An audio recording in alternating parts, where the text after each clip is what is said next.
Oke, jadi mari kita coba bahas lagi mengenai serialnya dari Classroom of the Elite. Dan kali ini tuh sendiri masih mengenai isi dari volume pertama pada tahun ketiganya. Spoiler ya, tentu aja ya, video kali ini tuh sendiri bakalan jadi video spoiler.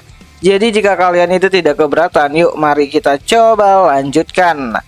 Nah, masih dalam chapter ke-6 pada volume pertama di tahun ketiganya, dan POV masih dari karakter Ayano Koji Kiyotaka.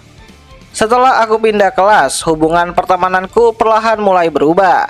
Tapi di kehidupan sekolahku, ada beberapa hal yang tetap sama. Salah satunya itu adalah pelajaran di kelas. Ya, biasanya siswa-siswa tetap diam dan fokus, sambil bergantian melihat tablet mereka dan layar besar untuk mengerjakan tugas. Setiap guru mungkin berbeda-beda tergantung pelajarannya, tapi suasana tiap kelas itu kurang lebih sama. Dan karena ujian spesial sudah dekat, semua orang kelihatan lebih serius untuk belajar. Materi pelajaran sendiri sebenarnya biasa saja, lebih sering pengulangan materi yang sudah kupelajari di beberapa tahun lalu untuk penyegaran ingatan.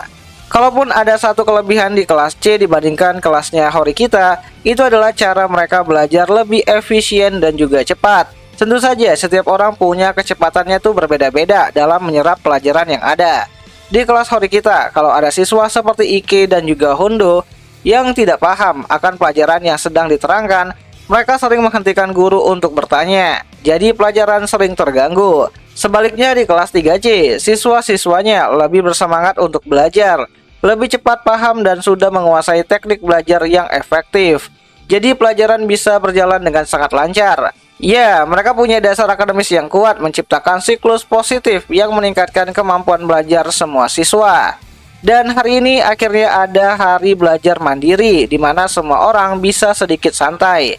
Karena tidak ada guru yang berjalan berkeliling mengawasi. Ya, meskipun siswa-siswa mengobrol kecil di sana-sini ya di dalam kelas, tetapi tetap saja sebagian besar obrolan mereka tentang tugas yang sedang mereka bahas. Ya, kelas Horikita memang berkembang selama 2 tahun ini, tapi dari sisi akademis, mereka lebih tertinggal jauh dari kelas C, dan itu bisa dimaklumi. Namun saat aku mencoba untuk memahami kondisi kelasnya Horikita dan juga kelas baruku di kelas 3C, ada sesuatu yang terasa aneh. Namun aku rasa itu cuma perasaanku saja, dimana pikiran itu muncul di kepalaku, tapi ada perasaan tidak enak yang tidak bisa ku abaikan. Cuman sedikit saja, tapi rasanya terus-terusan mengulang. Seperti ada sesuatu yang tidak beres. Apa itu hanya imajinasiku saja? Anggap Ayano Koji. Ya, aku berhenti menulis di tabletku karena walaupun cuma sedikit, perasaan aneh itu terus-terusan muncul. Hampir tidak terasa tapi tetap ada. Pertama kali, kupikir itu cuma tiupan angin kecil, tapi ternyata bukan. Itu terjadi beberapa kali di titik-titik acak di rambutku, membuatku merasa aneh.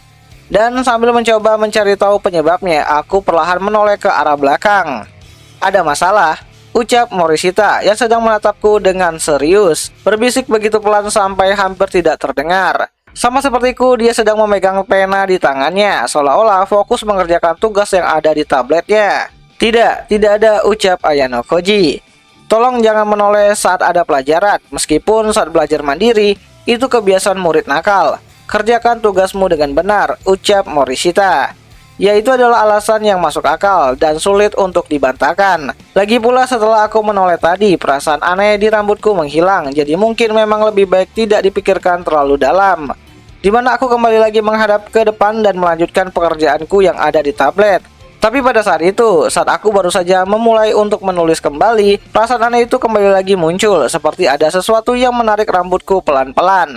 Kalau memang ada yang melakukannya, pasti Morishita yang ada di belakangku, anggap Ayano Koji. Dimana kali ini aku langsung menoleh dengan cepat, dan sesaat aku melihat ekspresi wow dari wajahnya Morishita. Ya, jelas-jelas dia sedang menggenggam sesuatu di tangan kirinya. Sayangnya, aku tidak bisa melihat dengan jelas apa itu.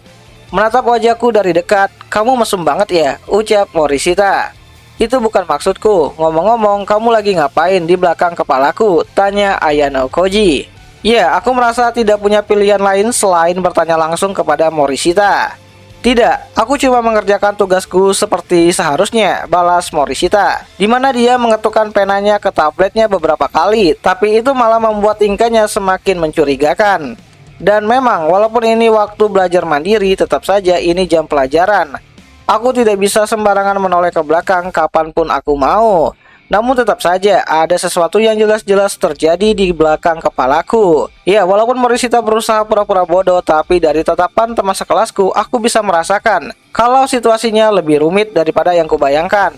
Beberapa dari mereka bahkan menatapku dengan simpati dan juga kasihan. "Shiraishi," ucap Ayano Koji. "Hehehe, iya, ada apa?" balas Shiraishi sambil tertawa. Ya, aku memanggil gadis yang duduk di sebelahku dan dia tidak bisa menahan tawanya dan sampai harus menutupi mulutnya dengan tangannya. "Apakah Morishita melakukan sesuatu?" tanya Ayano Koji.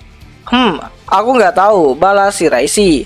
Ya, kebohongan terang-terangannya malah membuatku makin bingung, tapi itu juga menandakan bahwa aku harus menyelesaikan masalah ini sendirian. "Baiklah kalau begitu," balas Ayano Koji. Ya, aku pura-pura menyerah dan kembali lagi menghadap ke depan. Lalu aku mengambil pena dan melanjutkan mengerjakan tugasku. Tentu saja, aku tidak benar-benar fokus menatap tabletku. Morishita pasti sadar aku berusaha menangkap bahasa dia. Dia pasti tahu aku sedang waspada. Tapi itu tidak masalah. Dia pasti tahu aku sudah menyadari ada yang aneh, dan aku berniat menghentikannya. Dengan kata lain, aku seperti berkata, "Aku biarkan kali ini, jadi jangan keterlaluan." Seharusnya itu cukup untuk membuatku bisa fokus kembali ke tugasku. Tapi hanya beberapa detik kemudian harapanku itu hancur. Aku kembali merasakan sesuatu di bagian belakang kepalaku. Sepertinya dia memutuskan untuk tetap melanjutkan rencananya, meskipun sudah tahu aku mencoba untuk mengawasinya. Ya, meskipun dia berputar dengan sangat cepat, aku tidak bisa melihat dengan jelas apa yang dia lakukan sebelum tangan kirinya menggepal. Kecepatannya sih memang terbatas, namun sulit untuk memastikan apa yang ada di dalam genggamannya. Di mana aku bertanya-tanya apa yang sebenarnya dia lakukan. Tiba-tiba saja dari sudut pandangku, aku melihat jari Shiraishi bergerak menuju ke arah lantai. Aku mengerti, jadi itu sebabnya ada perasaan aneh di belakang kepalaku tadi. Selanjutnya, Shiraishi menempatkan ujung jari telunjuknya yang berada di sebelah kirinya ke atas meja dan mulai mengetuk. Tuk-tuk. Setiap kali ujung jarinya hampir menyentuh meja, perasaan aneh itu muncul. Artinya aku bisa melakukan gerakanku tepat sebelum perasaan aneh itu terulang kembali. Jarinya naik, lalu turun lagi. Aku menangkap momen itu dan langsung berbalik. Morishita yang tepat di belakangku merasa kaget dan tidak sempat menyembunyikan apapun lagi. Aku mengabaikan tangan kanannya yang aktif dan langsung menggenggam tangan kirinya yang terkepal.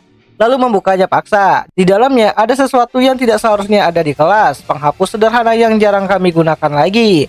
"Apa ini?" tanya Ayano Koji. "Maksudmu ini apa?" jawab Morishita.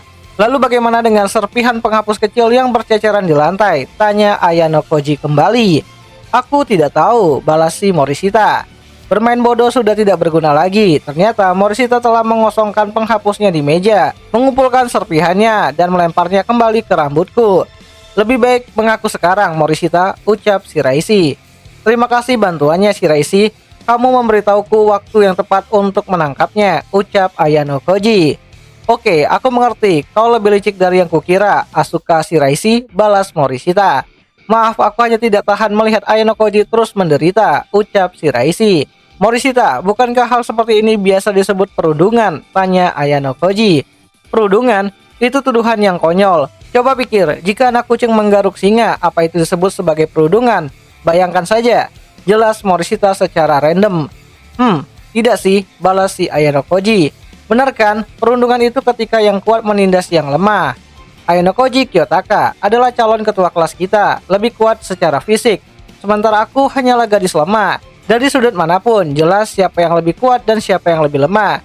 Jadi kalau mau dibilang, ini lebih seperti tindakan heroik ala Joan of Arc," sambung Morishita kembali. "Dan apa hubungannya pahlawan wanita Orles dengan ini?" tanya Ayano Koji. "Karena dia adalah kesatria berbudi yang melawan kejahatan," jawab Morishita.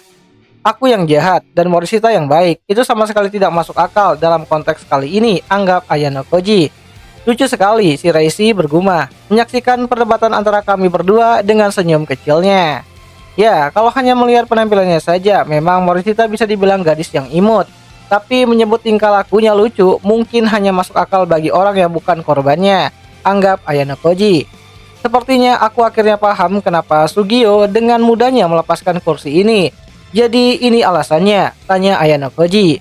"Iya, katanya siapapun yang duduk di depan Morishita akan diperlakukan seperti ini," sambung Shiraishi. Selama kejahatan masih ada di dunia ini, aku punya misi untuk melawannya, ucap si Morishita. Ya, Morishita mengucapkan kalimat itu yang sama sekali tidak masuk akal, sementara si Reishi tetap tersenyum bahagia melihat tingkah dari Ayano Koji dan juga si Morishita. Nah, jadi kurang lebih itulah sedikit kejahilan kecil Morishita kepada Ayano Koji ya, dimana jika kalian suka dengan konten seperti ini, kalian bisa bantu aku dengan cara tulis di kolom komentar, Bang lanjut Bang, nanti akan aku coba lanjutin ceritanya. Dan sekedar informasi aja, aku dapat isi volume pertama ini dari konten kreator dan juga translator yang bernama Anime Anywhere, yang aku translatekan ke bahasa Indonesia menggunakan aplikasi DeepSeek gitu. Jadi jika ada beberapa hal yang berbeda dari tempat biasa kalian baca light novel, ya harap dimaklumi lah gitu kan. Dan akhir kata itu aja lah dulu mengenai video singkat kali ini, dan jika ada yang salah aku minta maaf, dan sampai jumpa di pembahasan anime lainnya. Jenny.